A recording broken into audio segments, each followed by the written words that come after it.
प्रवचन सार में आचार्य कुंद देव ने यह बात बहुत स्पष्ट लिखी है। वह बात आप लोगों को समझ में आना चाहिए, उस ओर भी दृष्टि जाना चाहिए।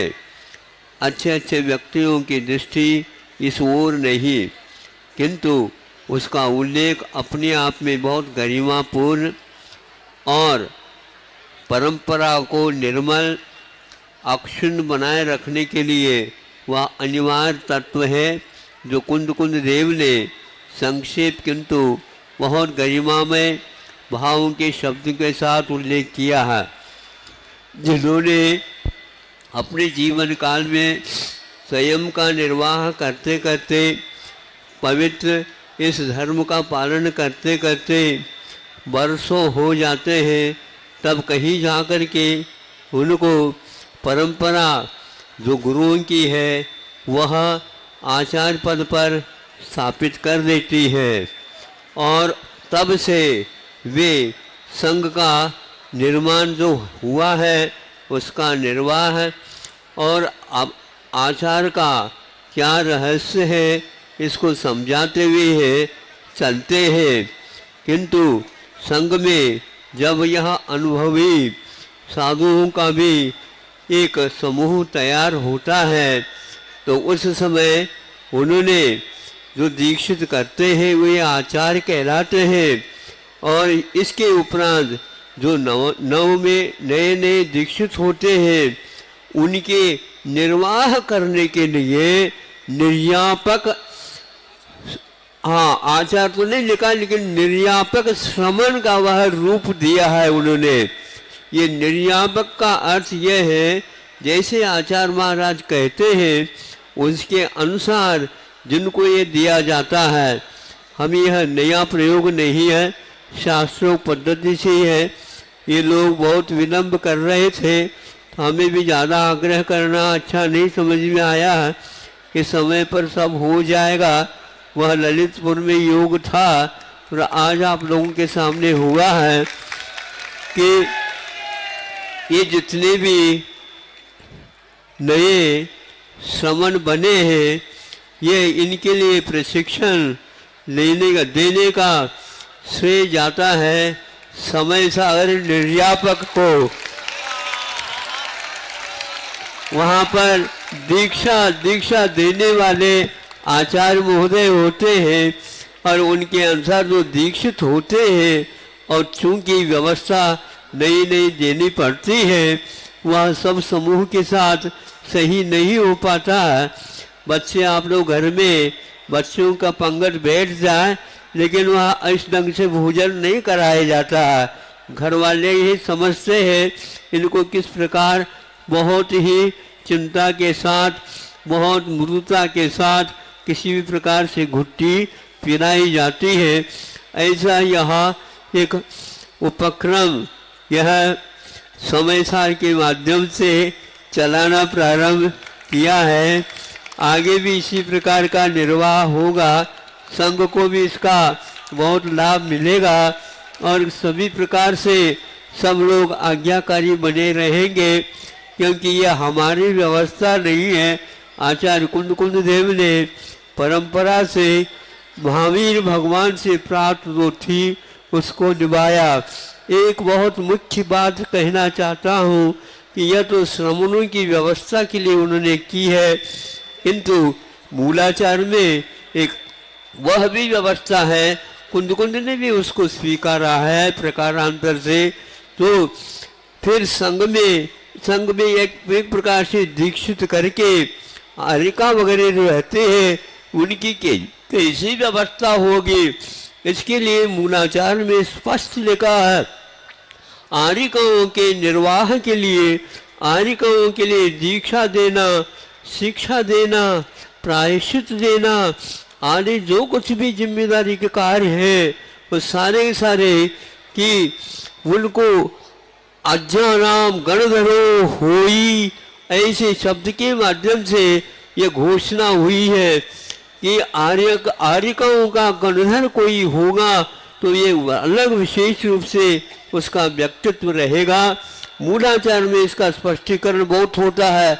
यदि मान लो इसमें जल्दी में हम और गड़बड़ हो जाता है तो उसके लिए प्रायश्चित इत्यादि भी विधान किया है, क्योंकि हर व्यक्ति एक प्रकार से आर्यिकाओं को संभाल नहीं सकता है। उसके लिए विशेष रूप से योग्यता की आवश्यकता है।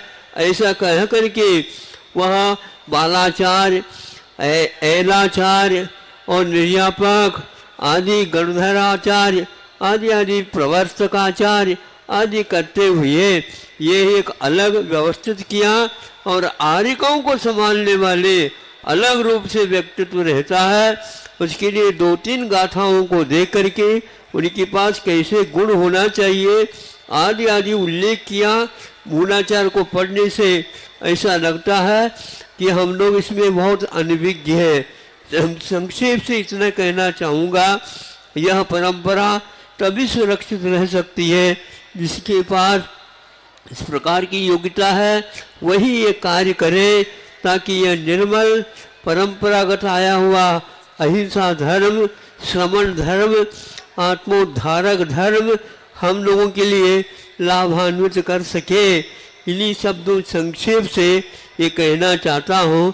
इस प्रकार वह आवश्यकता के अनुसार निर्यापकों की संख्या बढ़ाई भी जा सकती है। योग्यता के अनुसार ये कार्यक्रम हो।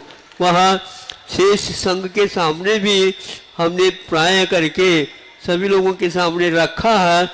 कौन चाहता है जिम्मेदारी लेना, लेकिन वे लेना तो पड़ेगा। तो समय सागर जी को बहुत आग्रह करना पड़ा। 40 साल होने के उपरांत हाउ कहा है।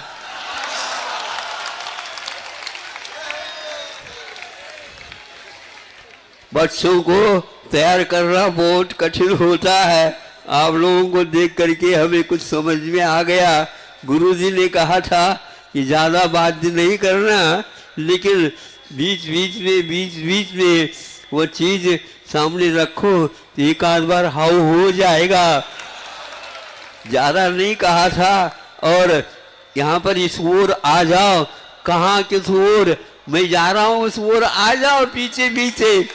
योग से सतना में ही चातुर्मा सुबह खजरा में अपनिया हुआ, और हमारा दूज के दिन ही वहाँ से विहार हुआ। दूज के ही दिन ही मध्याह्न में इनका विहार हुआ। 4 दिन हम पहले आए, 5वें दिन ये भी आ गए, कल आए हैं। आते ही यहाँ पर इन लोगों का उपवास लेने का उपक्रम हुआ, और ऐसा कहा कि ऐसा तैयार हुई है, मुहूर्त निकला है। वैसे भगवान का पंच कल्याण हो रहा है। ज़्यादा पब्लिसिटी भी नहीं की है, लेकिन फिर भी यहाँ पर रिकॉर्ड सब ब्रेक होता जा रहा है।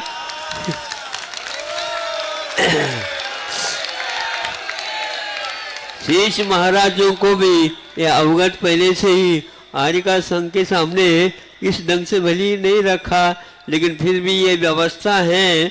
हम लोगों को इसके बारे में भी सोचना है। जब वह प्रश्न आएगा पत्रिका में हमें लिखना पड़ेगा, तो उत्तर तो मिलना ही चाहिए। इसका अध्ययन आप लोग भी करो। ऐसा कहने से सब लोगों ने स्पष्ट रूप से हाउ नहीं कहा था, लेकिन अब हाउ हो ही जाएगा।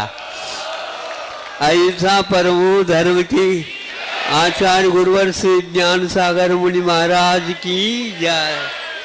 परम पूज्य मुनि श्री समय सागर जी महाराज की। परम पूज्य मुनि श्री समय सागर जी महाराज की। संत शिरोमणि आचार्य भगवान गुरुदेव विद्यासागर जी महाराज की। अब सभी लोग यहाँ पर व्यवस्थित रहें। गुरुदेव मूल नायक मंदिर में पहुंचेंगे। मूल नायक प्रतिमा के संस्कार हेतु मंदिर में कोई भी न रहे अंदर। आप लोग वहां जाकर पूरा मंदिर खाली करा के रखें। पूज्य गुरुदेव, हाँ, मंदिर के संस्कार के लिए पूज्य गुरुदेव पधार रहे हैं। आप सब लोग वहां नहीं जाएंगे, बाहर से ही सब लोग दृश्य देखेंगे। मुनि सूर्यनाथ भगवान का संस्कार होगा, दीक्षा विधि होगी।